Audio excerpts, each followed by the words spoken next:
அருள் படிந்த பெருங்குளம் என்ற மெய்வழி கருத்தரங்கம் 2024 ஆகஸ்ட் 10 மற்றும் 11ஆம் தேதிகளில் மிக சிறப்பாக நடந்தேறியது. மெய்வழி சபையின் சபைக்கரசரும் அனந்தாதி தேவ பெருங்குள மக்களும் சந்ததியினரும் நன்மண மக்களும் என திரளாக இந்நிகழ்வினில் கலந்து கொண்டனர். ஈரோடு சபை சார்பாக மெய்க்கல்வியின் சிறப்புகள் என்னும் தலைப்பில் வெளியிடப்பட்ட காணொளியை இப்பொழுது காணலாம்.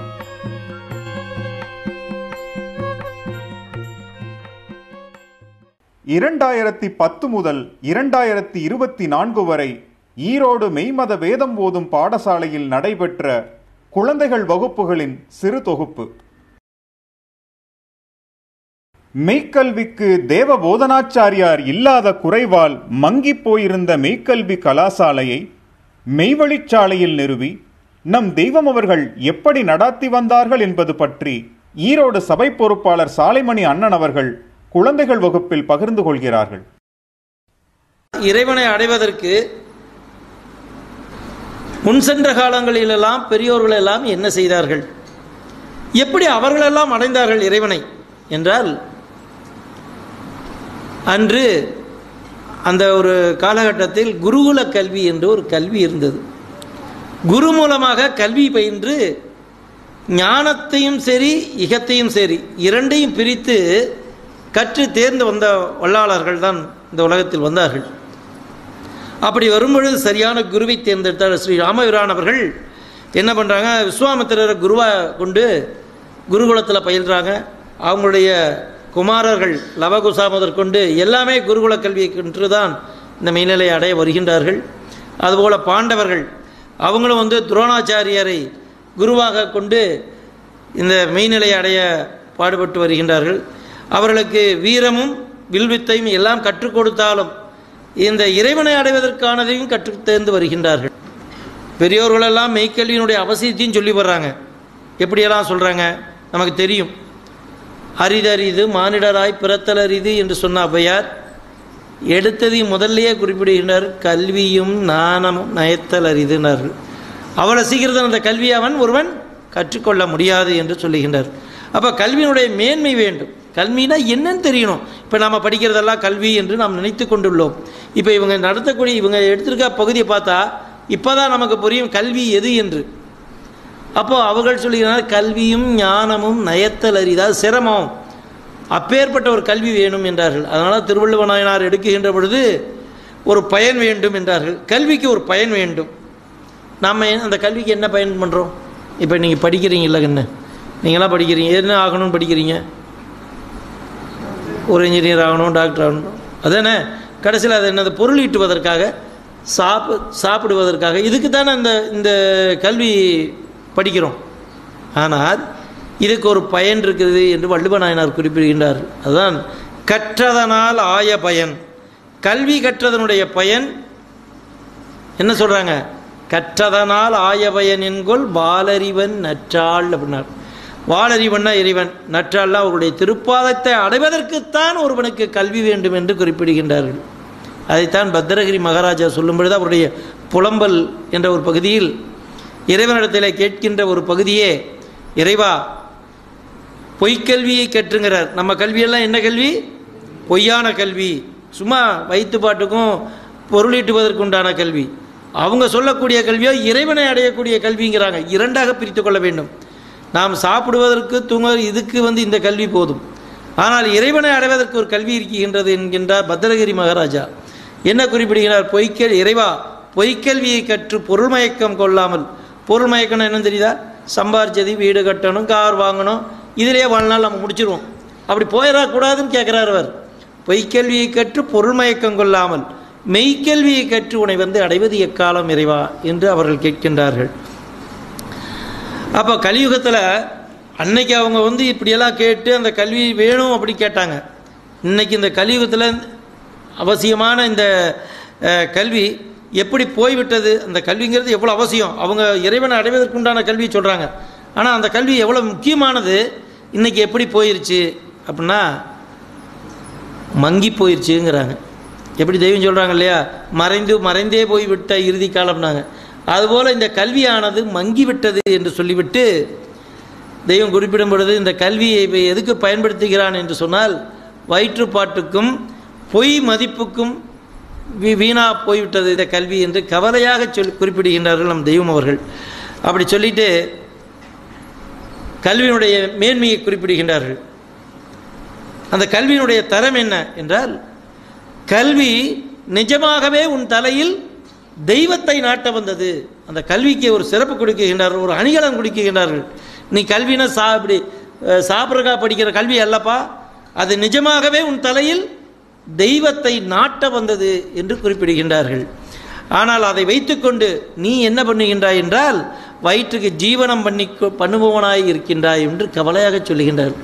அந்த கல்வி நான் கொண்டு வந்த கல்வி, இந்த உலகத்தில் பெரியோர்கள் கொண்டு வந்த கல்வி உன் தலையில் அந்த இறைவனை நாட்ட வந்தது, தெய்வத்தை நாட்ட வந்தது. ஆனால் அந்த கல்வியை நீ எப்படி பண்ணிட்ட, உன் வயிற்றுக்கு ஜீவனம் பண்ணுவதற்காக நீ கல்வியை வீணாக்கி விட்ட அப்படின்னு சொல்லி ரொம்ப கவலைப்படுறாங்க தெய்வம். அப்படி மங்கி போயிருந்த இந்த மெய்க்கல்வியை நம் தெய்வம் அவர்கள் எப்படி இன்னைக்கு உருவாக்கி நமக்கு அருளியுள்ளார்கள் என்றால், ஆதிகாலத்து அந்த தமிழை மிக அழகாக எடுத்து அந்த அச்சரத்தோடு கோத்து மறுபடியும் நமக்காக 4 வேதங்களை இறக்கி நமக்கு அந்த மெய்க்கல்வியை எப்படி தருகின்றார்கள் என்றால், மங்கி போயிருந்த இந்த மெய்க்கல்வியை புதுப்பித்து அவர்களே போதனாச்சாரியார், அவர்களே அதுக்கு தலைவராக இருந்து கொண்டு, அவங்க தான் என்ன சொல்கிறது, தலைவராகவும் நமக்கு வாத்தியாராகவும் இருந்து அந்த மெய்க்கல்வி கலாசாலைக்கு ஒரு உபாத்தியாயராக இருந்து இந்த மெய்க்கல்வி கலாசாலையை ஆரம்பித்து வைத்தார்கள். அதில் 4 வேதங்களை அருளி உள்ளார்கள். வருகின்ற மக்கள் அனைவரும் இந்த மெய்க்கல்வியை அடைய வேண்டும் என்பதற்காக, அவருடைய திருநோக்கிற்காகவே இந்த மெய்க்கல்வி கலாசாலையை ஆரம்பித்து வைத்து சிறப்பாக அதில் நாங்கள் எல்லாம் பயின்று வந்தோம். அந்த குருகுல கல்வியில் தான் நாங்கள்லாம் பயின்று வந்தோம். அந்த மெய்க்கல்வி கலாசாலையில் எங்களுக்கு என்ன முறையாக கற்றுத்தந்தார்கள் என்றால், நாங்கள் ஆரம்பத்தில் எல்லாம் இது மாதிரி கீழக்குறிச்சி அருணாச்சல் பள்ளிக்கூடம் போய் படிச்சுக்கிட்டு இருந்தோம் தெய்வம் இருந்த காலத்தில். அப்புறம் தெய்வம் என்னடா பசங்கள்லாம் இப்படி படிக்க போகிறாங்களேன்னு நினச்சிட்டு அவங்க ஒரு கவலையுற்று, அந்த பொய் படிப்பு இவனுக்கு எதுக்காகும், ஒரு மெய்ஞான கல்வி வேண்டுமல்லவா அப்படின்னு நினைத்து தாங்களே அந்த மெய்வழியில் ஒரு குடிசையை கட்டி ஒரு பள்ளிக்கூடத்தை ஆரம்பித்து எங்களையெல்லாம் அதில் முன்னதாக எங்களையெல்லாம் சேர்த்து அவருடைய சிம்மாசனத்தில் அவர்கள் இருக்க, நாங்களெல்லாம் கீழே அமர்ந்திருக்க தெய்வம் அவர்கள் எங்களுக்கு ஒரு வாத்தியார் 2 பேரை நியமித்து, ஆசிரியர்களை நியமித்து அவரிடத்திலே இந்த குழந்தைகளுக்கு வேதத்தை நாவில் ஒட்ட வைத்து விடு, இதுதான் உன்னுடைய வேலை என்று குறிப்பிட்டு விட்டார்கள். அப்படி கொண்டு வந்த அந்த கல்வியை முதலாக எங்களுக்கு எடுத்து எப்படி ஓதினார்கள் என்று சொன்னால், அறியோம் நற்றாள்கள் குருவாழ்க குருவே துணை என்று ஆரம்பித்து, அறியோ நற்றாள்கள், அது நற்றாள் என்று சொன்னால் அந்த இறைவனுடைய திருப்பாதத்தை அடைவதற்கு குரு வாழ்க, அது வாழ்க, அந்த குருவே துணை என்று எடுத்தார்கள். இந்த கல்வி எங்களுக்கு ஆரம்பத்தில் எடுத்ததையுமே அதைத்தான் எடுத்தார்கள். எடுத்துவிட்டு கீழே மண் பரப்பி அதில் ஆனா ஆவண்ணா ஈனா ஈயண்ணான்னு எழுதியிருப்பாங்க. தரையில் தான் நாங்கள் எழுதி கற்றுக்கிட்டோம். இந்த விரலெல்லாம் தோலில் போயிடும், இப்படியே உட்காந்து எழுதணும். அப்படி தான் எழுதி கற்றுக் கொடுத்தாங்க. எழுத்து ஒன்று விட்டுட்டோம்னா போச்சு, அவ்வளோ அழகாக எழுதி கற்றுக்கணும். அப்படி கற்றுக் கொடுத்து விட்டு முதலாக தெய்வத்தினுடைய உத்தரவு எது என்று சொன்னால், அறிவறி பாடத்தை குழந்தைகளுக்கு முதலாக நீ போதிச்சு விடு என்று சொன்னார்கள். அந்த அறிவறி பாடத்தினுடைய சிறப்பு எங்களுக்கு அந்த குழந்தை பருவத்திலே தெரியவில்லை என்றாலும், ஏன் உங்களுக்கு நான் இதை திரும்ப சொல்கின்றேன் என்றால், நாங்களும் உங்களைப் போல அங்கே நின்று கொண்டு ஆதி துணை, ஆதிய துணை, ஆதி ஏறிய குருவிய துணை எப்படி தான் படிச்சுக்கிட்டோம். ஆனால் இன்று அந்த வேத கல்வியினுடைய பயன் இன்று நாங்கள் முழுமையாக அடைந்து கொண்டிருக்கின்றோம் என்பதையும் நான் தெரிவித்துக் கொள்கின்றேன். வேதாகமக்களை அதிபராகிய நம் தெய்வம் அவர்கள் அருளிச் செய்த வேத பாடல்களை அவர்கள் எடுத்து வைத்த சந்தம் மாறாமல் குழந்தைகளுக்கு கற்றுத்தருதல்.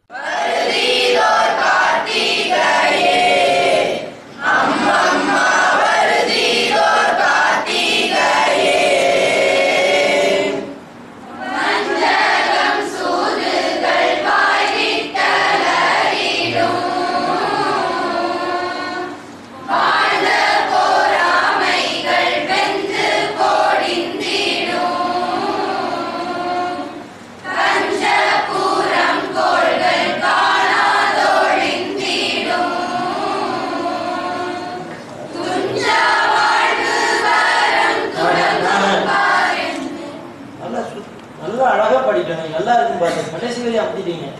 ஜம்முன்னு தூக்கணும். கஞ்ச பூரம் கோள்கள் இடுங்க. கஞ்ச பூரம் கோள்கள் காணாதொழிந்திடும் துஞ்ச வாழ்வு வரம் துலங்கும் பாரெங்கும் துஞ்ச வாழ்வு வரம் துலங்கு பாரெங்குமே. நல்ல சத்தமா எடுக்கணும். தூக்கணும். ஹைட்ல இருக்கணும். அது கொஞ்சம் அமைதி இருக்கணும். பசங்க நல்லா இருக்காங்க. இடங்க மறுபடியும் எடுங்க. கஞ்ச பூரம் கோள்கள் காணாதொழிந்திடும் துஞ்ச வாழ்வு வரம் துலங்கும் பாரெங்குமே.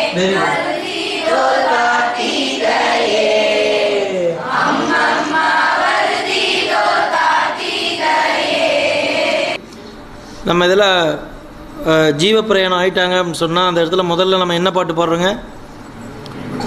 மெய்மன ஞானம். அப்படி பாடும் பொழுது, ஏன்னா நீங்கள் தான் அதை படிக்க போகிறீங்க, அந்த ஜீவன் வந்து லயிச்சு கேட்க வேண்டும். அந்த பாடலை எப்படி அந்த ராகத்தோட முறையோடு படிக்கணும் அப்படின்னு சொன்னால் நீங்கள் நல்லா பாடுறீங்க. இன்னுமே கொஞ்சம் அந்த ராகத்தை வந்து எந்த இடத்துல ஹைட்டில் பண்ணணும், எந்த இடத்துல இறக்கணும், எந்த இடத்துல நிதானமாக அந்த ஆலாபனை கொடுக்கணும், எல்லாம் கவனமாக நீங்கள் பார்த்துக்கணும். நான் ஒரு தடவை படிக்கிறேன், நீங்கள் பாடிங்க. ஆதிநாயகம் அரசர் நாயகம் ஆனையின் குரு நாயகம். அதை வந்து ஆதி அப்போ நீ எடுத்துமே ஆதி நாயகம்ங்கிறது ஒரே வேர்ட்ஸாக படிக்க முடியாது. அதனால் சொல்கிறேன், அந்த நாயகம் அதுக்கு எவ்வளோ கேப் வருதுன்னு பாருங்கள். ஆதி அந்த நாங்கிறக்கே அப்படி எடுக்கிறோம். நீங்கள் ஆதி நாயகம் அரச நாயகம்னா வரவே வராது. அந்த கேப்பு அப்படி வரணும். ஆதி நாயகம் அரசர் நாயகம், அந்த யகம்ங்கிறக்கே எவ்வளோ கேப் விட்டு வருது பாருங்க. ஆனையன் அப்படியே இறங்கிடணும். ஆனையன் குரு நாயகம் ஆதிநாய்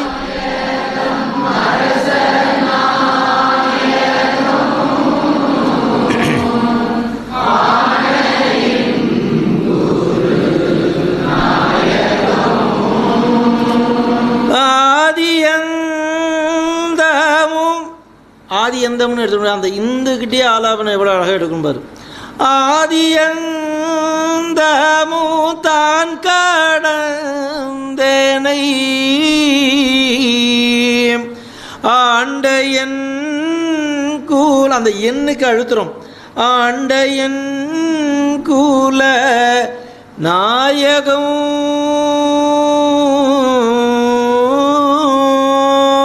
அப்படி முடிக்கணும், பாதியோட முடிக்கக்கூடாது. சரியா? ஆதியன்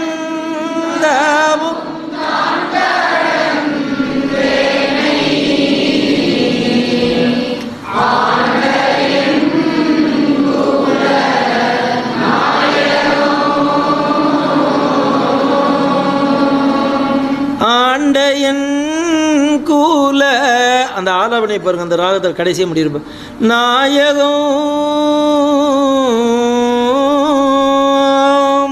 அப்படி இருக்கும். ஆதியந்தமு தான் கடந்தேனை ஆண்டையன் கூல நாயகம்.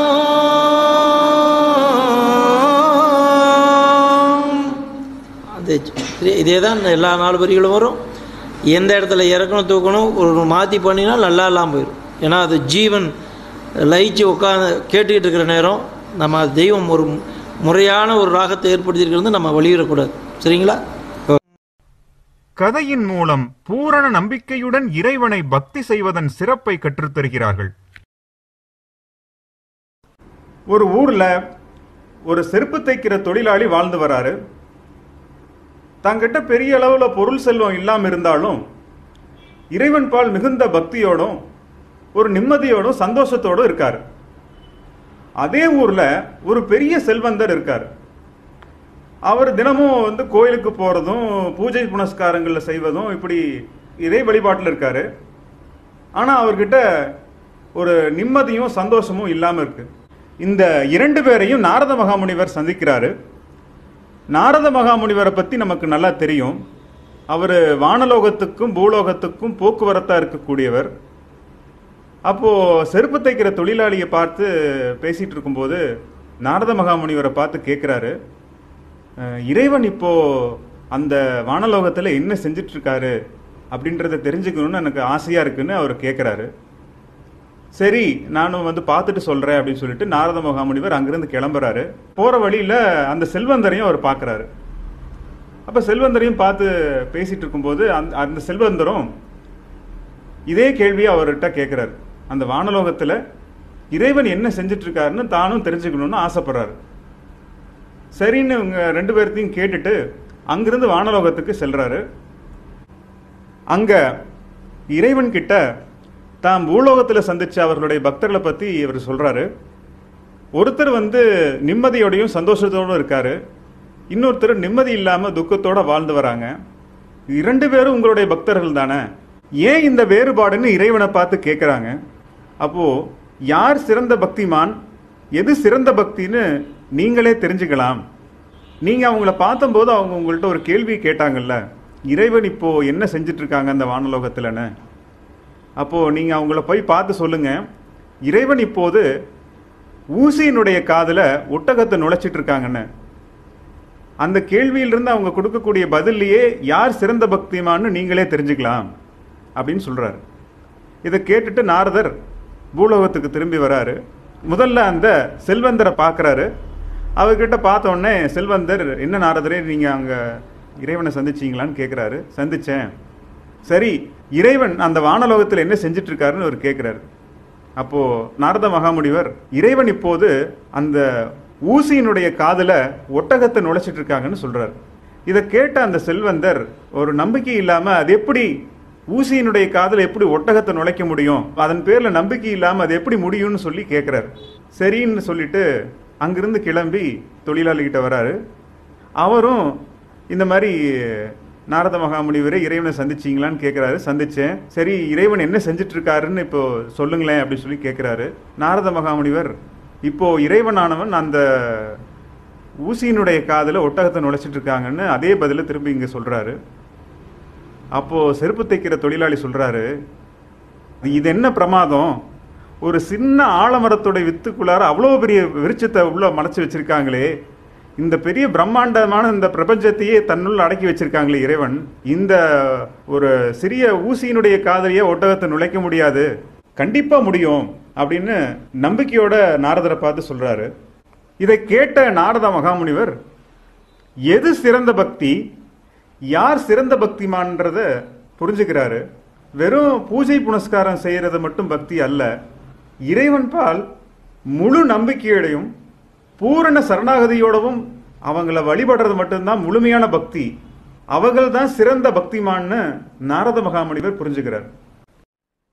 இக்கதையிலிருந்து நாம் தெரிந்து கொள்வது என்னவென்றால், படைப்பு கர்த்தாவான நம் தெய்வம் அவர்கள் பால் நாம் முழுமையான பூரண நம்பிக்கையுடன் இருக்க வேண்டும். அதுவே சிறந்த பக்தி. இப்போ நம்ம இதை பார்த்தோம். இதில் என்ன தெரியுதுன்னு உங்களுக்கு எதாவது புரியுதா இல்லை புரியலையா? புரிஞ்சுதா? என்ன சொல்ல வர்றாங்க?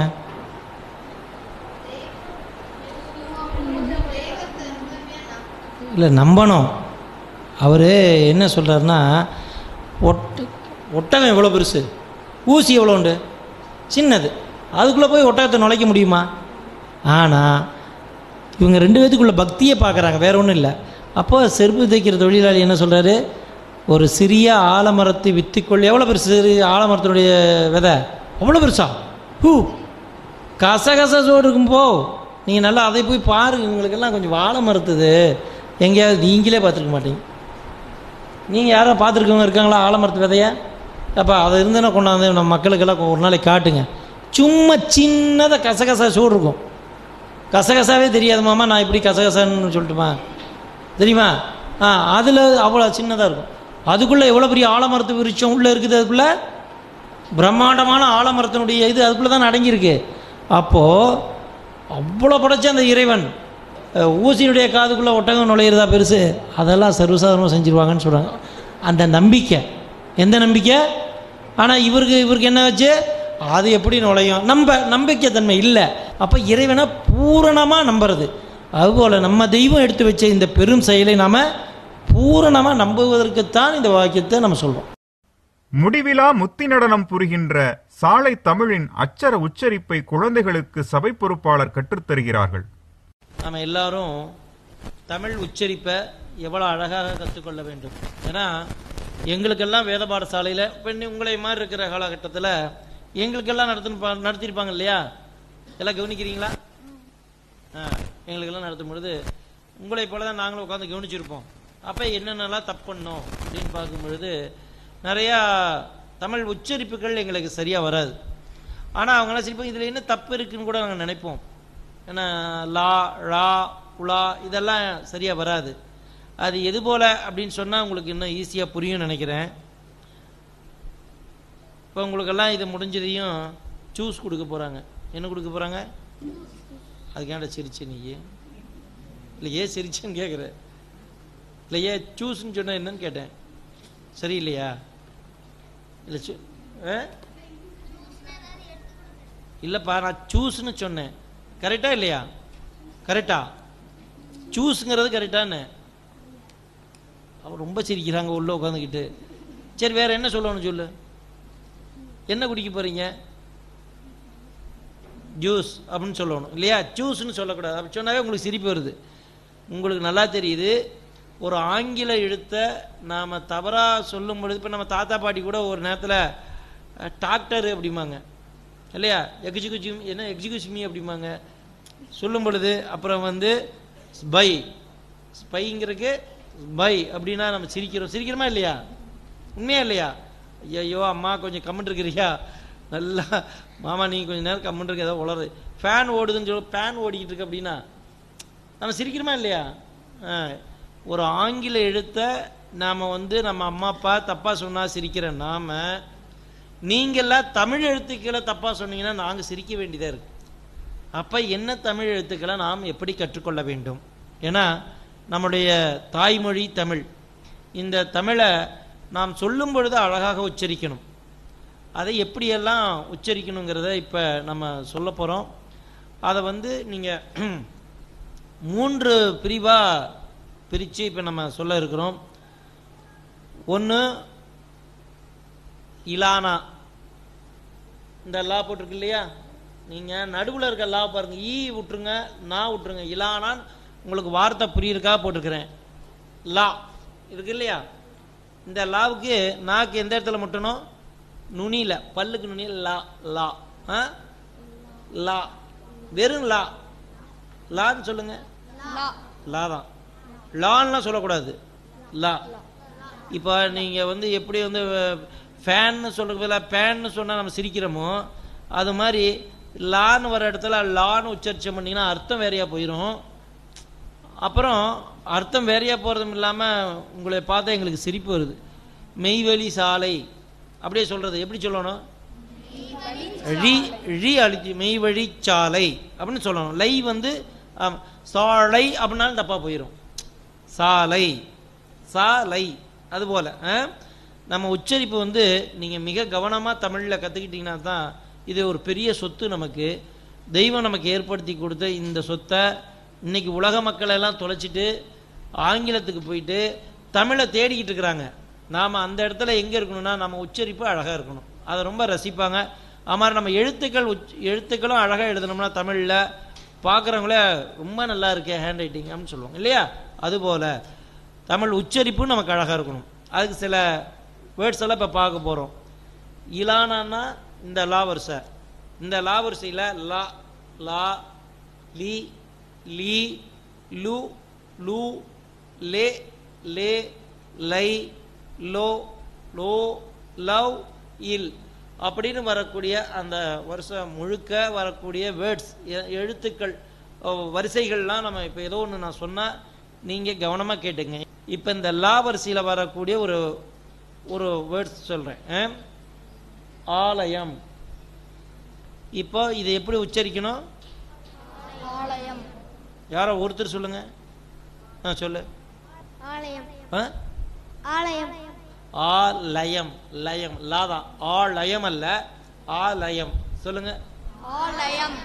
சும்மா நார்மலா ஆலயம். ஆலயம் இல்ல, லாதான் சொல்லணும். ஆலயம். ஆலயம். அதே மாதிரி அடுத்தது வேத நூல். இப்ப நூல் வந்து இல்லு தானே வருது. இந்த வரிசையானது நமக்கு நுனி நாக்கில் தான் இந்த லா வந்து புழங்கணும். இந்த லா புழங்குறது எல்லாமே இந்த இடத்துல இருக்கணும். இந்த இது மாதிரி லா வர்ற இடமெல்லாம் நுனியில புழங்கணும். வேத நூல். சொல்லுங்க. வேத நூல். நூல் இல்ல, வேத நூல். வேத நூல். நூல்னு சொல்றோம்ல, வெறும் நூல். வேத நூல். வேத நூல். எல்லாம் ஒரே மாதிரி சொல்லுங்க. வேத நூல். அது மாதிரி சொல்லணும். அடுத்தது உலா. இதுதான் லா. இதுக்கு வந்து நாக்கு வந்து கொஞ்சம் மடிஞ்சு வரணும், ரொம்ப மடியக்கூடாது, கொஞ்சம் மடிஞ்சு வரணும். அப்படிங்கிறதுக்கு இப்போ நம்ம எடுக்க போகிறோம். என்ன அப்படின்னா, ஃபர்ஸ்ட் அதை படிங்க. தாம்பலம். தாம்பாளம். இந்த இடத்துல வந்து கவனிச்சுங்க, தாம்பாலம்னு சொல்லக்கூடாது, லா சொல்லக்கூடாது. தாம்பாலம் அப்படி சொல்லக்கூடாது. தாம்பாளம். லா வந்து உச்சரிப்பை அழுத்தி சொல்லணும். தாம்பாளம். இப்போ நான் போகிறோம், சாலையில் போய் தரிசனிக்க வைக்கிறோம், தாம்பாளம் எடுத்துட்டு வாங்கன்னு தான் சொல்லுவோமே தவிர தாம்பாளம் எடுத்துட்டு வான்னு சொல்லக்கூடாது. எப்படி சொல்லணும்? தாம்பாளம். அடுத்தது குளவி. இதுலயே ரெண்டு இருக்கு. என்ன இருக்குது இன்னொன்னு? வெறும் குளவி அப்படின்னு சொன்னாலும் தப்பா போயிடும். அதனால குளவி. குளவி. குளவி. குழவி அல்ல, குளவி. உழா. இந்த லா அழா வர்றக்கும் இலா வர்றக்கும் நடுவில் உலாவத்தான் நீங்க உச்சரிக்கணும். சரியா? குளவி. சொல்லுங்க. அடுத்தது குருபிரானவர்கள். இந்த இடம் தான் நிறைய பேர் தவறு பண்ண இடத்த சொல்றேன். குருபிரானவர்கள் அப்படி கல் அல்ல. கல் என்பது இந்த இல் கள். குருபிரானவர்கள். குருபிரானவர்கள். நார்மலா அவர்கள்னு சொல்றோம்ல, சொல்லுங்க அவர்கள். இல் அழுத்தி வரணும், அவ்வளவுதான். எப்படி சொல்லணும்? அவர்கள். குருபிரானவர்கள். குருபிரானவர்கள். Very good. அடுத்து வந்துச்சு பாருங்க. இது வந்து பார்த்தது என்னலானா இலானா, அடுத்தது உலானா. இது வந்து அழானா. அந்த அழானான்னு ஏன் ஆண் கொடுத்தாங்கன்னா, அந்த நாக்கானது உள்ள போய் மடிஞ்சு வரக்கா தான் அழானா அப்படின்னு கொடுத்துருக்காங்க. ழா அப்படின்னு வரணும். ழா. சரியா? நாம ஏற்கனவே வகுப்புல பார்த்துருக்கோம், வாழைப்பழம்னு சொல்லுவாங்கன்னு. வாழைப்பழம். வாழைப்பழம் அப்படின்னு சொல்லுவோம் இல்லையா? அது போல ஃபர்ஸ்ட் எடுங்க. அதப்பா வருது. வாழைப்பழம். அடுத்தது திருவிழா. திருவிழா. ழா. அந்த ழா உச்சரிப்பு தொண்டையில் இருந்து திருவிழா.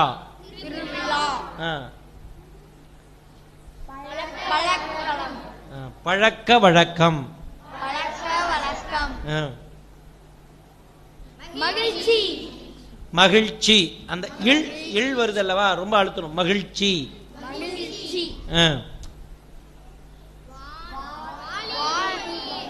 வாழியு வழியே. வாழியு வழியே. Right. Very good, very good. நமது தெய்வம் அவர்களால் பதும ராகத்தில் அமைக்கப்பட்ட மான்மிய பகுதியை ராகத்துடன் பாட குழந்தைகளுக்கு கற்றுத்தருதல். நான் ஃபர்ஸ்ட் ஒரு பேராகிராஃப் படிச்சு காமிச்சிடுறேன், பார்த்துக்குங்க. அதே மாதிரி நான் ஒவ்வொரு வரியை கொண்டு வரும். ஒரு தனித்தலைமை உதயமதாகி மதி கதிர் மின் பணி தாரகை அவனி ஆகாயம் சொர்க்க மத்திய பாதாளங்கள் என்னும் 3 உலகங்களையும் பூமி 14 மலை கடல் வனம் 6 அருவிகள் முதலாகிய 1008 அண்ட சராசரங்களும்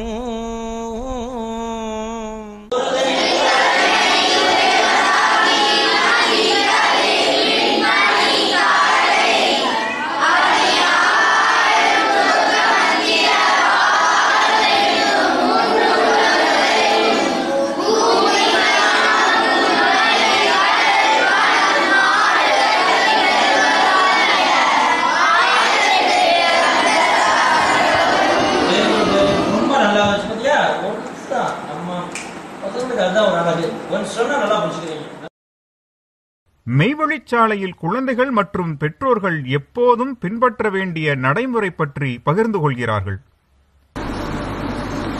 மெய்வழிச்சாலையில் தெய்வம் அவர்கள் ஏற்படுத்தி வைத்துள்ள சாலை நடைமுறைகளை பின்பற்றுதல். இப்போ ஊர்லேருந்து மெய்வழிச்சாலைக்கு நம்ம போனது என்ன பண்ணுறோம்? முதல்ல தீர்த்தம் போடுறோம். போட்டதுக்கப்புறம் தான் விடுதிக்கு போய் குளிச்சுட்டு ஆலயத்துக்கு தரிசனிக்கு வர போகிறோம். அது எல்லாத்துக்கும் தெரியுமா? அந்த நடைமுறையை நீங்கள் கண்டிப்பாக நீங்கள் பழகி வரணும். அதுக்காக சொல்கிறேன். அப்படி வர்றப்ப தீர்த்தம் சின்ன குழந்தையா இருக்காங்கன்னு வச்சுங்களேன், ஒரு சின்ன குழந்தையா இருக்குது, இல்லை கொஞ்சம் பெரிய பையனாக இருக்கான், அவனுக்கெல்லாம் தீர்த்தம் போடுங்கன்னு போய் பெரியவங்கள்ட்ட சொல்ல வேண்டாம். அவங்களோட தீர்த்தத்தை உங்களுடைய கருத்தில் வாங்கி அவங்க முகத்தில் தெளிச்சிங்க. சரிங்களா? அங்கே வேண்டான்னு சொல்லுவாங்க, அதை பார்த்துக்குங்க. அதே மாதிரி இந்த நடைமுறையை நம்ம எப்பொழுது தெய்வம் இருக்கிற காலத்திலிருந்து இதான் நடைமுறை. அடுத்தது தெய்வ தரிசனையின் போது குழந்தைகள் அம்மா அப்பாவுடன் நின்று தோத்திர பாடல் பாடி தெய்வத்தை வணங்க பழக்க வேண்டும். குழந்தைங்களுக்கு என்ன தோத்திர பாடல் நிறைய இப்போ படித்து கற்றுக்கிட்டாங்க. அதனால் நீங்கள் தான் என்ன பண்ணலாம், அவங்களுக்கு என்ன விருப்பமான பாடல் என்ன தெரிஞ்சுக்கிட்டு சன்னிதானத்தில் தெய்வம் ஆசைப்படுவாங்க. குழந்தைங்க முன்னாடி நீங்கள் நின்று அப்படி படிக்கிறதுக்கு நீங்கள் பழகிக்கணும். சரி. அப்புறம்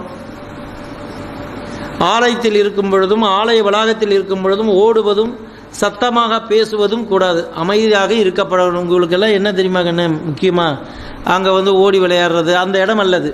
தெய்வம் தவத்தில் இருக்காங்கங்கிற ஒரு பயம் வேணும் நமக்கு. அங்கே ஓடி விளையாடுற இடம் இல்லை, அங்கே கசகசம் பேசிக்கக்கூடிய இடம் அல்ல. சரியா? அங்கே வேறு எந்த பேச்சும் இருக்கக்கூடாது. அதை பார்த்துங்க. ஆலயத்தில் இருக்கும் பொழுதும் ஆலய வளாகத்தில் இருக்கும் பொழுதும் ஓடுவதும் சத்தமாக பேசுவதும் கூடாது. அமைதியாக இருக்க நீங்கள் பழகிட்டீங்கன்னா அம்மா அப்பாவுக்கு எப்படி இருக்கும்? சந்தோஷமாக இருக்கும். தெய்வத்துக்கு அதை விட சந்தோஷமாக இருக்கும். அடுத்தது சிறு குழந்தைகள், வணக்கம் செய்ய தெரியாத குழந்தைகளை வைத்திருப்பவர்கள் பேரண்ட்ஸுக்கு தவமாளிகை அருகே அமர்ந்து வணக்கம் பண்ண கொஞ்சம் தள்ளி போயிருங்க. நீங்கள் அங்கே உட்காந்துட்டு சின்ன குழந்தைகளை வச்சுட்டு டிஸ்டர்ப் பண்ணிட வேண்டாம். சரியா? அப்புறம் குழந்தைகளுக்கான ஆடை நடைமுறைகள் என்னென்ன நம்ம பண்ணுவோம்? ஆண் குழந்தைகள் தலைப்பாகுடனும் 10 வயதிற்கு மேற்பட்ட ஆண் குழந்தைகள் பஞ்சகச்சம் அணிந்து சபைக்கும் ஆலயத்திற்கும் வரப்படணும். இங்கே நீங்கள் சபைக்கு இங்கே இப்படி பண்ணீங்கன்னா அழகாக கட்டி வரீங்க, பார்த்தீங்கன்னா அழகாக இருக்குது பார்க்குறேன். இப்படி நீங்கள் இங்கே கட்டி பழகிட்டீங்கன்னா ஆலயத்துலேயும் நம்ம அதே நடைமுறையில் கட்டிட்டு போயிடலாம். சரியா? அப்படி பழகணும்.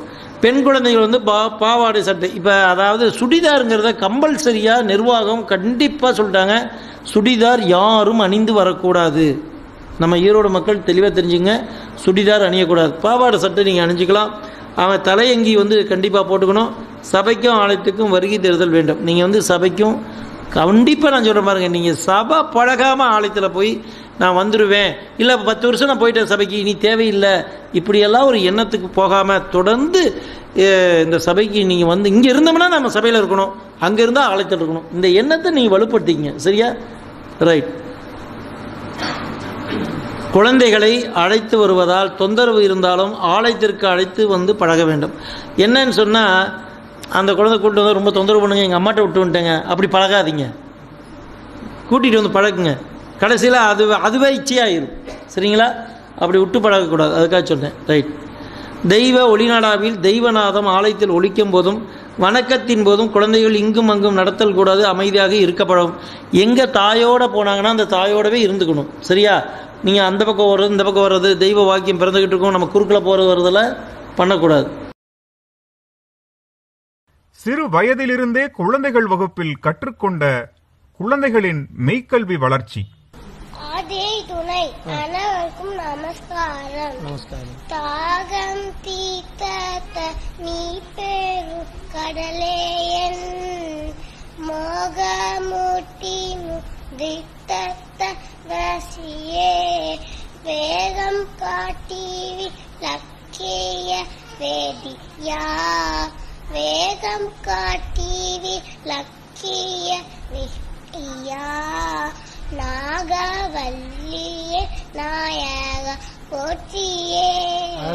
கங்கையும் யமுனை கோதா கங்கையும் யமுனை கோதா பாரி சிந்து நெடுங்கா வேரி கொங்குடன் குடகு நீல கிரிமுத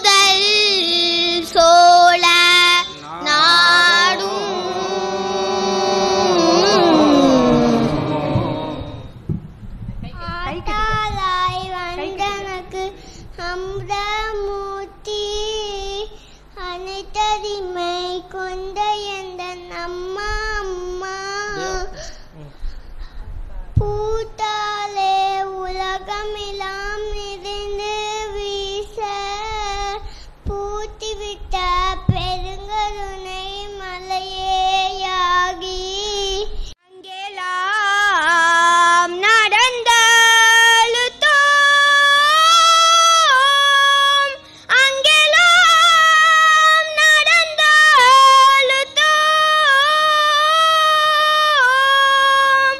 ஆருயிர் பிறப்பே இங்கு எங்குமே தெரிய ஏறி செத்திடமும் பிறந்திடமும் இனிச்சாக திருந்திடமும் அத்தனையும் அறியாதார் அறியும் குடகம் குடிடும் உன்வலியே உன்வலியே வாடாது என்னை நடத்தவே விடகம் செந்திட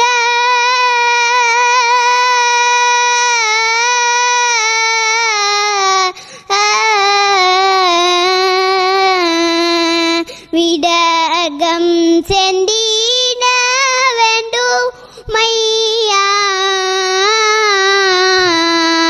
வேண்டுமையா வெற்றி வீரட்பதீன்றம் மேமே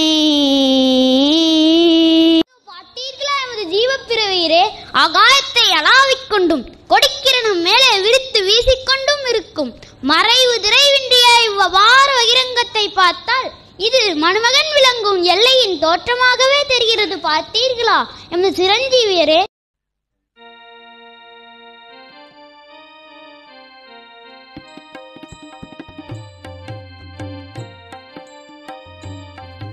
குழந்தைகள் வகுப்பில் கற்றுக்கொண்ட குழந்தைகளின் மெய்க்கல்வி திறனை வெளிப்படுத்த குழந்தைகள் நிகழ்ச்சி வருடந்தோறும் நடத்தப்பட்டது.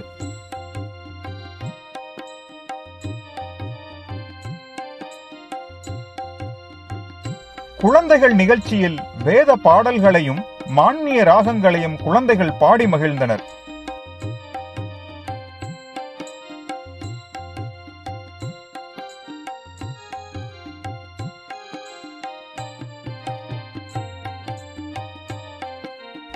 மாமிசம் சாப்பிடுவது தெய்வம் அவர்களுக்கு பிடிக்காது என்ற தெய்வ உத்தரவை நினைவூட்டும் ரோல் பிளேயை குழந்தைகள் சிறப்பாக நடித்து காட்டினர்.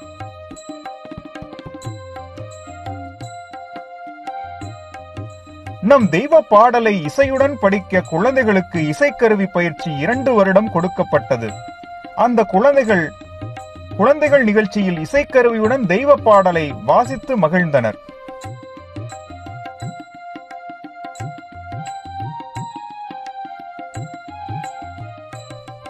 வேத பாராயண பகுதியிலிருந்து சபை பொறுப்பாளர் வினாக்களை கேட்க போட்டி போட்டுக்கொண்டு குழந்தைகள் பதில் சொல்லி ஆனந்தத்தை வெளிப்படுத்தினர்.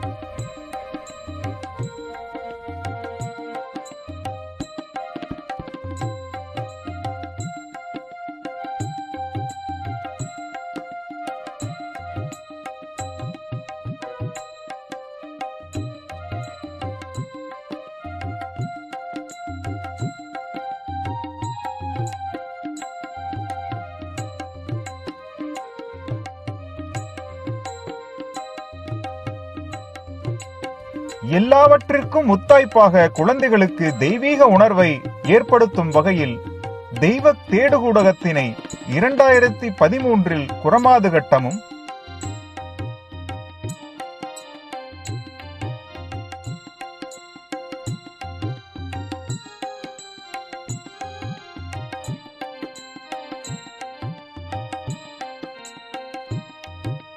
2014 கோகுலர் கட்டமும்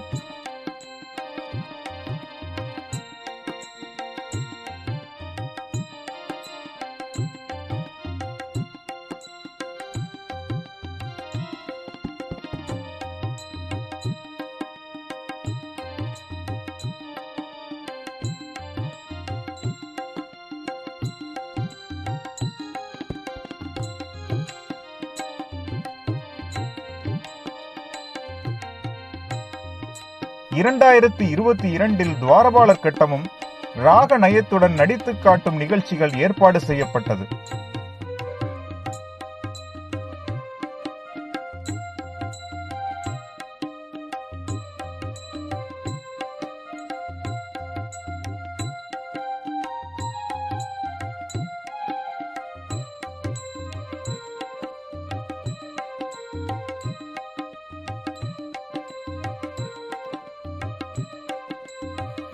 நாவை கலைவாணி குடியிருக்கும் வேதனாவாக ஆக்க வேண்டும் என்ற தெய்வ வாக்கிற்கிணங்க ஏற்படுத்தப்பட்ட குழந்தைகள் மாதாந்திர விருப்ப வேதாபாராயண திட்டத்தில் இணைந்து படித்து வந்த குழந்தைகளை ஊக்குவிக்கும் பொருட்டு குழந்தைகள் நிகழ்ச்சியில் பரிசுகள் வழங்கப்பட்டது.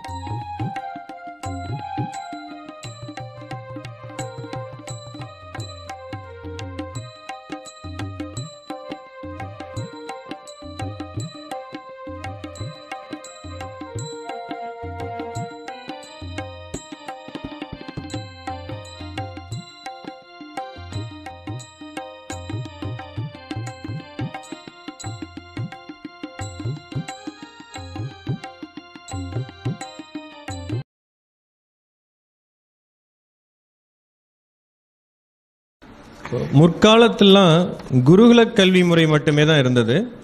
அங்கேயே உலக வாழ்க்கைக்கும் சரி, இறைவனை அடைவதற்கும் சரி, குருகுல கல்வியிலேயே தான் கற்று வந்தார்கள் என்பதை பார்த்தோம். அங்கு அறம், பொருள், இன்பம், வீடு, பேரடைதல் என்ற அனைத்தையும் கற்றுத்தரக்கூடிய ஒரு இடமாக இருந்தது. ஆனால் தற்போது தெய்வத்தை நாடி வராத மக்களுக்கு ஒரே கல்விதான், உலக கல்விதான் இருக்கு.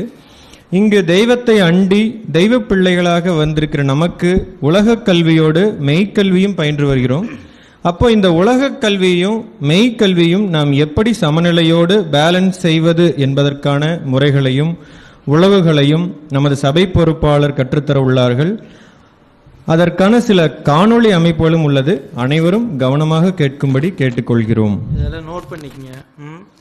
அதாவது நம்ம எந்த இடத்துல நிறைய பேர் தடுமாறி போயிடுறாங்கன்னா, அதாவது இப்போ நீங்கள் படிக்கிறீங்க இல்லையா, இந்த படிப்பு அதுக்கும் நம்ம தெய்வம் கொடுத்த அந்த மெய்க்கல்விக்கும் என்ன வேறுபாடு, எப்படி இருக்குங்கிற உங்களுக்கு தகவல் சொல்லிடுறேன். அதுக்கப்புறம் அது எப்படி நம்ம சரி பண்ணிக்கணும் அப்படிங்கிறதையும் ஒரு உளவு நான் சொல்கிறேன், நீங்கள் பிடிச்சிக்கலாம். சரியா? ஏன்னா நிறைய தடுமாறிடுறாங்க. இந்த உலக கல்வியை படிச்சுக்கிட்டு இதை படிக்கணுமா, இது சின்ன வயசில் அழகாக நீங்கள் ஆத்தாளா இவந்தனக்கெல்லாம் படித்து ஒப்பிச்சிடுறீங்க, இந்த படித்த சந்தோஷமாக இருக்குது. அப்புறம் கொஞ்சம் வருது 8வது 7 8வது அப்படிங்கும்போது நான் எங்களுக்கு 10வது பாடத்தை இப்போவே கொடுத்துட்டாங்கன்னாங்கிறாங்க 8வதுலேயே. அப்புறம் 8வது, அப்புறம் +2, அப்புறம் காலேஜ், அப்புறம் எங்கன்னா படிக்கிறதுக்கு நேரம் இல்லைன்னா இல்லையா? அப்படி போகாமல் எப்படி சமம்படுத்திக்கிட்டு இன்னைக்கு காலையில் எழுந்திரிச்சு பல்லு விளக்குறமா இல்லையா? விளக்குறது இல்லையா? விளக்குறீங்களா இல்லையா? இன்னைக்கு ராத்திரி படுக்கிறப்பயே நினைப்பீங்களா, நாளை காலையில் எந்திரிச்சு பல்லு வேற விளக்கணுமே? அது கஷ்டமாக இருக்குமா? இருக்காதுல்ல? அது மாதிரி நாளை காலையில் எந்திரிச்சு படிக்கணுங்கிறது ஸ்பான்டனியஸாக தெய்வம் சொல்கிறாங்க. ஸ்பான்டனியஸாக அது இருக்கணும் உங்ககிட்ட. காலையில் எந்திரிச்சா மூலமந்திரம் சொல்கிறோம், அதாவது மகா சங்கல்பம் சொல்கிறோம் இல்லையா? இந்த மாதிரியான ஸ்பான்டனியஸாக நீங்கள் பழகி வரணும். இது அப்பா அம்மா கண்டிஷன் பேரில் ஆரம்பத்தில் வந்திருந்தாலும் இனி உங்களுக்காக நீங்கள் இந்த தெய்வ எடுத்து வச்ச அந்த நடைமுறைகளை நீங்கள் பழகி வரணும். சரியா? பார்த்துக்கலாம். அப்போ அதுக்கு என்ன டிஃப்ரெண்ட்டுங்கிறத நான் சொல்கிறேன். உலக கல்வி எது, மெய்க்கல்வி எது? 2 கேள்விகள். சரிங்களா? எழுதிக்கணும், நோட் பண்ணிக்கலாம். உலக கல்வி எது, மெய்க்கல்வி எது? அதாவது நம்ம போய் பள்ளிக்கூடத்தில் சேர்ந்து படிக்கிறது அறிவியல், வரலாறு, புவியியல், இதெல்லாம் உலக கல்வி. சரிங்களா? ஒன்று. அதே மெய்க்கல்வியில் பார்த்தீங்கன்னா வேதத்தை கற்றுத்தரக்கூடிய கல்வி, வேத கல்வி. அதுக்கு பேர் சாகா கல்வி என்றும் உயிர்கல்வி என்றும் பெயர். 2ஆக பிரிச்சுக்கிட்டிங்கன்னா ஈஸியாக போயிடும். ஒன்று உலக கல்வின்னு ஒரு பக்கம் போட்டுங்க, ஒன்று மெய்க்கல்வின்னு போட்டுங்க. இந்த சைடில் உலக கல்வி எதுனா பள்ளிக்கூடத்தில் படிக்கிறது அறிவியல், புவியியல், வரலாறு, இங்கிலீஷ், கணிதம், இதெல்லாம். ஆனால் இங்கே என்ன சொல்லித்தர்றாங்க? மெய்க்கல்வியில் வேத கல்வி, சாகா கல்வி, அந்த உயிர்கல்வியை பற்றி சொல்லித்தரக்கூடியது. அடுத்தது 2வது, உலக கல்வியினுடைய பயன் என்ன? நம்ம ஏற்கனவே பார்த்தோம். எதுக்காக படிக்கிறோம்? பொருள் சம்பாதிக்க. பொருள் சம்பாதிச்சது என்ன பண்ணுறோம்? சாப்பிட்றோம், வீடு கட்டுறோம், கார் வாங்குறோம், இப்படி தானே போயிடுறோம். அப்போ பொருள் ஈட்ட படிக்கிறது எதுக்கு? பொருளீட்ட. சரி, உலக கல்வியினுடைய பயன் அதான். அடுத்தது மெய்க்கல்வியினுடைய பயன் எது அப்படின்னா அருளை பெற்று இறைவனை அடைவது. அந்த வேத கல்வியினுடைய இதை கற்று இறைவனை அடைவது மெய்க்கல்வியினுடைய பயன். உலக கல்வியினுடைய பயன் என்னது? அதனால தான் பொருள் இல்லாருக்கு இவ்வுலகம் இல்லை, அருள் இல்லாருக்கு அவ்வுலகம் இல்லை. இவ்வுலகத்துக்கு பொய் கேள்வி படித்து பொருள் ஈட்டலாம், ஆனால் அவ்வுலகத்துக்கு என்ன வேணும்? அருள் வேணும். அருளை பெற்று இறைவனை அடைய வேண்டும். சரி, அடுத்தது உலக கல்வியால் ஈட்டும் பொருளை எத்தனை காலம் அனுபவிக்கலாம்? இப்போ நீங்கள் படிக்கிறீங்க, படித்து சம்பாரித்து எல்லாம் வந்துட்டீங்க. எதுக்கு சம்பாதிக்கிறோம்? பிற்காலத்தில் நம்ம நிம்மதியாக இருக்கணும், ரிலாக்ஸாக இருக்கணும், அப்படி தானே? எவ்வளோ வரைக்கும் சம்பாதிப்போம்? சரியா, 60-70 ஆச்சு. நீங்கள் நல்லா சம்பாரித்த பணத்தில் ஒரு டிவியை பார்க்கலாம்னு நினைக்கிறீங்க, கண்ணு தெரிய மாட்டேங்குது, கண்ணு போச்சு. ஐஃபோன் வாங்கி வச்சுருக்கிறீங்கன்னு வச்சுங்க, 1.5 லட்ச ரூபா போட்டு 1 லட்ச ரூபா போட்டு பேசலான்னா காது கேட்க மாட்டேங்குது. அப்புறம் இவ்வளோ சம்பாரித்து பாடுபட்டு இப்போ இதை அனுபவிக்க முடியாமல் போயிட மாட்டிருக்கே. நான் சொல்கிறது புரியுதா? எதுக்காக ஓடணுமோ அந்த பொருள் எல்லாம் ஒரு வயதுக்கு மேலே நமக்கு பயன்பெறாமல் போயிருக்கு. அது சொல்கிறாங்க. அப்போ உலக கல்வியில் ஈட்டும் பொருளை எத்தனை காலம் அனுபவிக்கலாம்னா 60-70 வயசு வரைக்கும் அனுபவிக்கலாம். ஆனால் மெய்க்கல்வியினுடைய பயனை எவ்வளோ காலம் அனுபவிக்கலாம் அப்படின்னா அந்த சொர்க்கபதி வாழ்வை எத்தனை காலம் அப்படின்னா எண்ணிறந்த காலம். இப்போ நமக்கு வயசு தெரியுது 60-70 வயசு, இல்லை 100 வயசு, அதுக்கு மேலே 150, 170, 200 எல்லாம் கிடையாது, 100 வயசுன்னு தெரியுது மனிதனுக்கு, இல்லையா? அது வரைக்கும் அனுபவிக்கிறோம் நினைக்கிறோம். ஆனால் 60-70லேயே ஓரளவுக்கு இதாகிடுறோம். இப்போவெல்லாம் 40-50க்கே ஓரளவுக்கு வந்துருச்சுன்னு நினைக்கிறேன். இப்போ ஓரளவுக்கு குறைஞ்சிக்கிச்சு, அப்படி ஆகி போச்சு. ஏன்னா அவர் 60 வயசுங்களா ஆகிறாரு, ஒருத்தர் அவர் 60 வயசில் இருக்கிறாரா அப்படின்னு. 100 வயசில் இருந்து ஆச்சரியம் கேட்க போய் இப்போ 60 வயசில் இருக்கிறாருனாவே ஆச்சரியமாக கேட்குற அளவுக்கு ஆகிட்டோம். அப்படி போயிடுச்சு. அதனால் இப்போ இருக்கிற காலகட்டத்தில் அவங்க சொல்கிறது என்ன? இந்த மெய்க்கல்வியை கற்று நாம் வந்தோமையானால் இதனுடைய பயன் சொர்க்கபதி வாழ்வு யுகங்கோடி கோடி கற்பாந்த கோடி காலமும் இருக்கலாம். இங்கே வயசு நிர்ணயிக்கப்படுகிறது, அங்கே வயது நிர்ணயமே கிடையாது, எக்கோடி காலத்துக்கும் இருக்கலாங்கிறாங்க. அடுத்தது உலக கல்விக்கு ஒரு முதலீடு போடணும். எவ்வளோ போடணும்? நீ இப்போ படிக்கணும்னா எவ்வளோப்பா செலவாகும்? 10,000 ரூபாயா ஒரு நாளைக்கா? வருஷத்துக்கேவா? நான் கேட்குறது மொத்தமாக. இப்போ நீ படிக்கிறீல்ல, இப்போ ஒரு வருஷத்துக்கு உனக்கு எவ்வளோ ஆகும்? 40,000 ரூபா. என்ன படிக்கிற? சரி, இப்போ நீ ஒன்றாவது இப்போ படிச்சிருப்பீல, இது வரைக்கும் கணக்கு போட்டால் எவ்வளோ வந்திருக்கும்? நீ +2 படித்து நீ ஒரு பெரிய பொறுப்பு வர வரைக்கும் எவ்வளோ வரும்? நான் சொல்ல புரியுங்களா? எவ்வளோ முதலீடை கொண்டு போய் நம்ம அள்ளி கொட்டி அதுக்கப்புறம் அந்த பையனை படிக்க வச்சு அதுக்கப்புறம் இந்த முதலீடை சம்பாதிக்க கொண்டு போகணும்.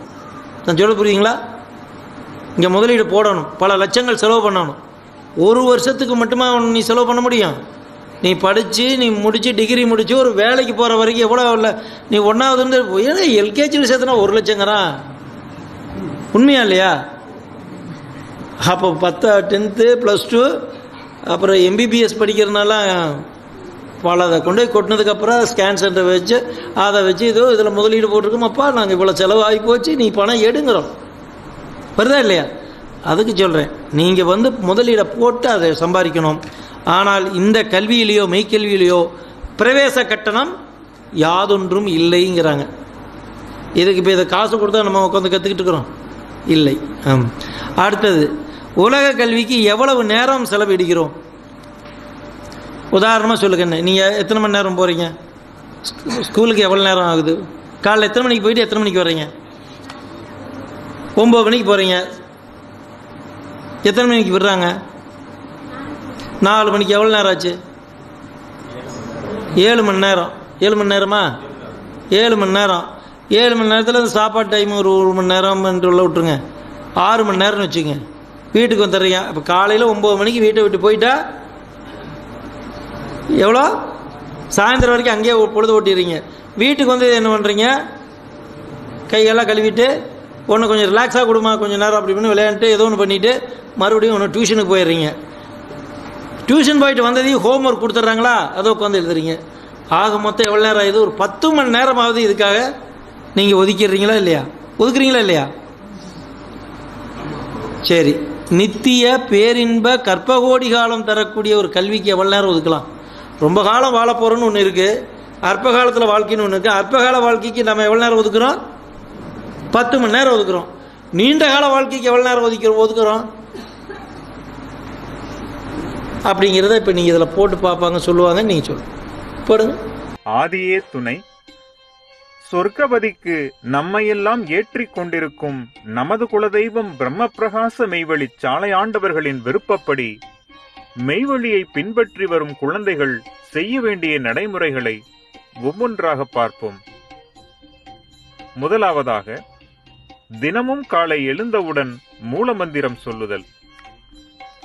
காலை எழுந்தவுடன் கை, கால், முகம் சுத்தம் செய்துவிட்டு தெய்வ திசை நோக்கி நின்று 16 முறை மூலமந்திரம் சொல்லுதல்.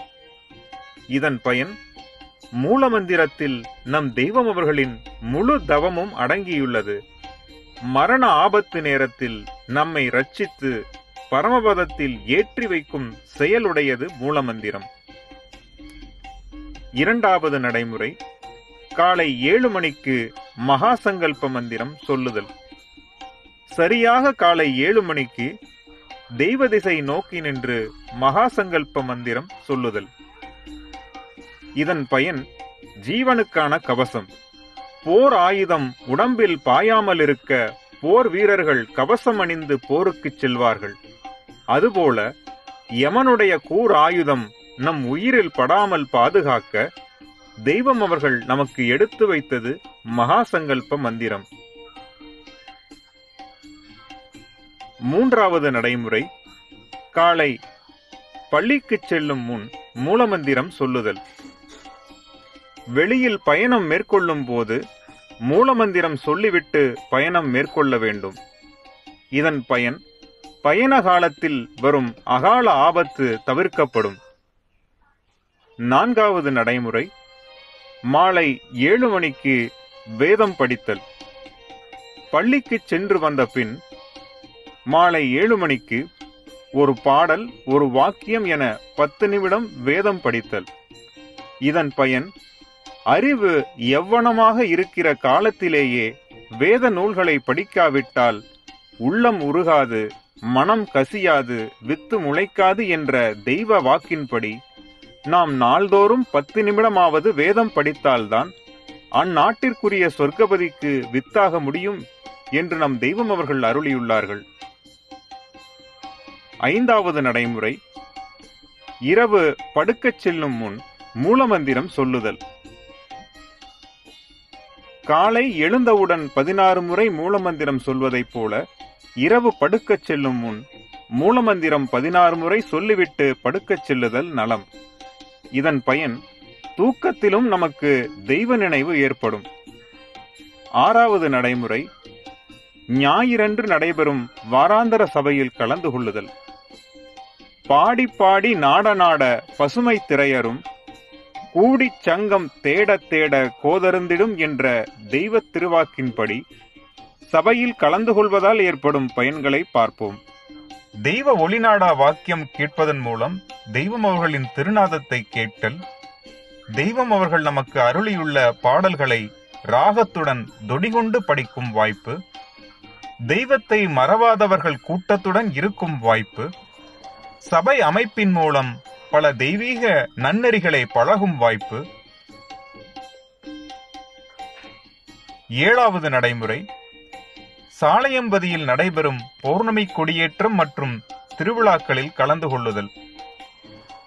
சாலையம்பதியில் நடைபெறும் பௌர்ணமி கொடியேற்றம் மற்றும் திருவிழாக்களில் கலந்து கொள்ளும் நமக்கு தெய்வ தரிசனை செய்ய வாய்ப்பு, கொடியேற்றம் மற்றும் வணக்கத்தில் கலந்து கொள்ளும் வாய்ப்பு, திருவிழாக்களில் கலந்து கொள்ள வாய்ப்பு.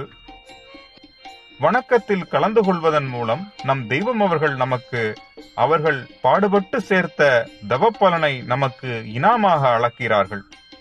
நம் தெய்வம் அவர்களின் முழு அன்பை பெற குழந்தை பருவத்திலிருந்தே மேற்கண்ட தெய்வீக நடைமுறைகளை பழகி வருதல் வேண்டும். கற்பகோடி வாழ்க்கைக்கான மெய்க்கல்விக்கு நாம் எவ்வளவு நேரம் ஒதுக்க வேண்டும் என்பது பற்றி பகிர்தல். இப்போ இதுக்கு எவ்வளவு நேரம் ஒதுக்குறோன்னு ஒரு கணக்கு போட்டு பார்த்தரலாமா? அதாவது 16 முறை நாம் மூலமந்திரம் சொன்னால் எவ்வளோ நிமிஷம் ஆகும்? 1.5 நிமிஷம். எவ்வளோ நேரம்? மகாசங்கல்பம் சொல்கிறதுக்கு எவ்வளோ நேரம் ஆகும்? ஒரு 2 நிமிஷம், இல்லை ஒரு 3 நிமிஷம் ஆகுமா? 2 நிமிஷம் தான் ஆகும். அப்போ எவ்வளோ ஆச்சு? அப்புறம் என்ன பண்ணுறோம்? சாயந்தரம் வந்து வேத நூல் படிக்கிறீங்க, ஒரு 10 நிமிஷம், 13 நிமிஷம். அப்புறம் என்ன பண்ணுறீங்க? நைட்டு வந்து சொல்கிறோம், அது எவ்வளோ நேரம்? 1.5 நிமிஷம். மொத்தம் எவ்வளோ நேரம் ஆச்சு? எவ்வளோ நேரம்? 15 நிமிஷம் டோட்டலாக. நீங்களே அதை வந்து நம்ம தெய்வத்தை அடையணும்னு சொன்னால் என்ன பண்ணணும்? இதையெல்லாம் செஞ்சால் போதும். ரொம்ப வரலாம் இல்லை. காலையில் 16 முறை கைகள் சுத்தம் பண்ணிட்டு சொல்கிறீங்க, மகாசங்கல்பம் சொல்கிறீங்க, சாயந்தரம் வேத நூல் எடுத்து உங்களுக்கு ஏதாவது பாடல் பிடிச்சிருக்கும் இல்லையா, அதை வந்து படிக்கலாம், இல்லை வாக்கியம் படிக்கலாம். சரியா? படிக்கிறப்ப மூலமந்திரம் சொல்கிறீங்க. எவ்வளோ நேரம் ஆச்சுக்கன்னு? ஒரு 10 to 15 எல்லாம் டோட்டலாக சேர்த்து ஒரு நாளைக்கு. அங்கே கொடுக்கறது 10 மணி நேரம், இங்கே கொடுக்கறது 15 நிமிஷம். அதனால் உங்களுக்கு ஏதோ படிப்பு கெட்டு போயிடுமா? என்ன பண்ணணும்? நாம தான் எச்சரிக்கையாக இருக்கும். அதனால் இந்த மெய்க்கல்வியை நம்ம தினமும் ஒரு 15 நிமிஷங்கிறது 30 நிமிடம் கூட எடுத்துக்க. சரியா? கொஞ்சம் கொஞ்சமாக பழகி இதுக்கு நேரத்தை கொடுங்க. நீங்கள் குழந்தைகள் வகுப்புக்கு வந்தது முக்கியம் இல்லை, இன்றையிலிருந்து நீங்கள் ஒரு உறுதி எடுத்துக்கணும். இன்னையிலிருந்தாவது நான் இதை கடைப்பிடிப்பேன். நம்ம ஜீவன் வளர்ச்சிக்கு நீங்கள் எடுத்துக்கணும். சரியா? இதை தொடர்ந்து கடைப்பிடிச்சு செய்யணும். இது எதை போல் அப்படின்னா, ஏன் நம்ம இந்த இதை சொல்கிறோம்? உங்களுக்கு வந்து காலையிலேருந்து சாயந்தரம் வரைக்கும் நீ படிச்சுக்கிட்டே இருந்தா முடியாது. நம்மளை அப்படி சொல்லலை தெய்வம். என்ன சொன்னாங்க? நீ இயல்பாக இந்த உலக கல்வியை படிச்சுக்கிட்டு இதையும் படிக்கணும். நமக்கு இந்த 15 நிமிஷத்துக்கே நாம் வந்து ஏதோ ஒரு காரணம் சொல்லிடுறோம். சொல்லாதீங்க, காரணம் சொல்லாதீங்க. இதை இப்படி பண்ணால் நமக்கு என்ன லாபம் அப்படின்னு தெரியணும்ல. இப்போ எங்கள் ஊர்லாம் தேத்தாங்கொட்டை இருக்கும். உங்களுக்கெல்லாம் தெரியுமா இல்லையா? அந்த எனக்கு வாசனைலேருந்து தேத்தாங்கொட்டை இருக்கும். இந்த தேத்தாங்கொட்டை என்ன பண்ணுவோம்? குளத்து தண்ணி பார்த்துருக்கீங்களா? குளத்து தண்ணி எப்படி இருக்கும்? கலங்கி இருக்கும், சேராட்டம் இருக்கும். நீங்கள் அந்த குளத்து தண்ணியை எடுத்துகிட்டு வந்து ஊற்றி இந்த தேத்தாங்கொட்டையை அரைச்சி உள்ள போட்டோம்னு வச்சுங்களேன், அந்த அழுக்கெல்லாம் கீழே போயிடும். ஃபில்ட்ரு தண்ணி மாதிரி இருக்கும் மேலே. நாங்கள் தான் குடிச்சிருக்கிறோம். அங்கே கம்மாயிலிருந்து மோந்துட்டு வந்து எங்களுக்கு தண்ணி கிடைக்காது. அப்படி தான் அந்த காலத்தில் தண்ணி இல்லாத காலத்தில் குளத்தில் மோந்துட்டு வந்தால் அப்படி தேத்தாங்கொட்டை போட்டு குடிப்பாங்க. அதுபோல் தேத்தாங்கொட்டை போல் நமக்கு மூலமந்திரம் நம்மக்கிட்ட இருக்கிற அழுக்கள் எல்லாம் விலகி பியூரிட்டியாக இருக்கும். அதுக்காக சொல்கிறாங்க. அதே மாதிரி பரமஹம்சர் கூட ஒன்று சொல்லுவாங்க, பழாப்பழத்தை அறுக்கணுன்னா நம்ம என்ன பண்ணணும்? கையில் எண்ணெய் பூசிக்கணும். இந்த எண்ணெய் பூசிக்கொண்டு அறுத்தா தான் பழாப்பழத்தை அறுக்க முடியும். இல்லைன்னா என்ன ஆகும்? பழாப்பழத்தினுடைய பிசு நம்ம கையில் ஒட்டிக்கும். அவன் இந்த உலக வாழ்வியல் வந்து நமக்கு கையில் நம்ம இறுக்கி பிடிச்சிரும். அதனால் தேங்காய் எண்ணெயை பூசிக்கிறது போல் இந்த மூல மந்திரம் இதெல்லாம் நம்ம எப்பொழுதும் நம்ம உச்சாரம் பண்ணிக்கிட்டு வந்தால் அது நம்மளையே இந்த உலக மாயையானது ஒட்டாதுன்னு சொல்கிறாங்க. இங்கே இறைவனை அடைய வேண்டும் என்றால் மெய்க்கல்வியை கற்று ஆக வேண்டும். மெய்க்கல்வியை முறையுடனும் தொடர்புடனும் பழகி வர வேண்டும். சரிங்களா? அனைவருக்கும் என்னுடைய நமஸ்காரம்.